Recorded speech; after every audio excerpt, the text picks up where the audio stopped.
نحمده ونصلي ونسلم على رسوله الکریم۔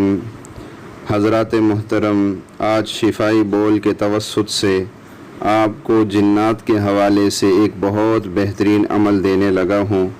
یقین کیجئے، آپ اس عمل کی قدر کیجئے اور اس عمل کو اپنی زندگی میں شامل کیجئے۔ انشاءاللہ اللہ کے فضل و کرم سے اس عمل کو اگر آپ اپنی زندگی میں شامل کر لیں گے تو آپ بہت سے خوشیاں، برکتیں اور عافیتیں اپنی زندگی میں دیکھیں گے۔ جیسے کہ آپ حضرات کے علم میں ہے کہ آج کل ہر دوسرا عامل جنات کے بادشاہ بننے کے دعوے کر رہا ہے، حالانکہ جنات بہت کم لوگوں کے تابع ہے۔ کہ جنات کو تابع کرنا یہ ایک بہت مشکل عمل ہوتا ہے کہ جنات کو تابع کیا جائے، ان کو قابو کیا جائے۔ اس کے لیے ایک ایسی انسان کی ضرورت ہوتی ہے جو ہر طرح سے مضبوط ہو، اور خاص کر اس میں سب سے بڑا کردار جو ہے وہ آپ کے استاذ اور عامل کا ہوگا۔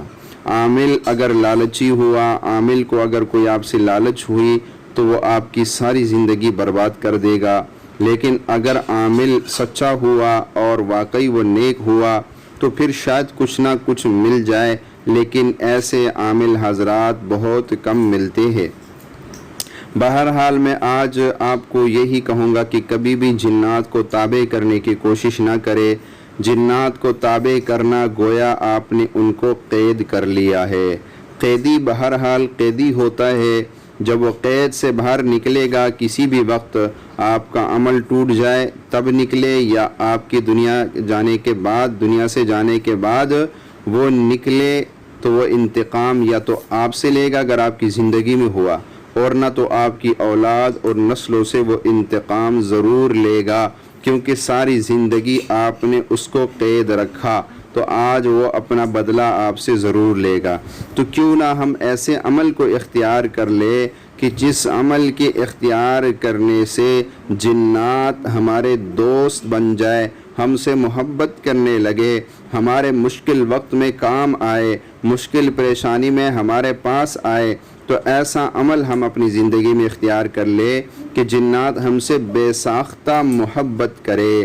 تو میں آج شفائی بول کے توسط سے آپ کو یہ بہت بہترین عمل بتانے جا رہا ہوں، اس کو ذرا غور سے سنیے اور اس عمل کو اپنی زندگی میں شامل کیجئے۔ انشاءاللہ آپ سارے جو اعمال ہیں جنات کو قابو کرنے والے، ان سے آپ بے نیاز ہو جائیں گے۔ تو عمل سن لیجئے۔ آپ 5 وقت، سب سے پہلا کام تو آپ نے صاف ستھرا رہنے کی کوشش کرے۔ دوسری چیز جو ہے وہ خوشبو کثرت سے استعمال کرے، خوشبو کثرت سے استعمال کرے۔ تیسری چیز جو ہے 5 وقت کی نماز کی پابندی کرے، اور ہر نماز کے بعد اول آخر 3 مرتبہ درود شریف اور 7 مرتبہ سورۃ الفاتحہ، 7 مرتبہ سورۃ اخلاص، اور آخر میں 3 مرتبہ درود شریف پڑھ کے تمام جنات کو ہدیہ کر دیا کرے۔ یہ بہت بہترین عمل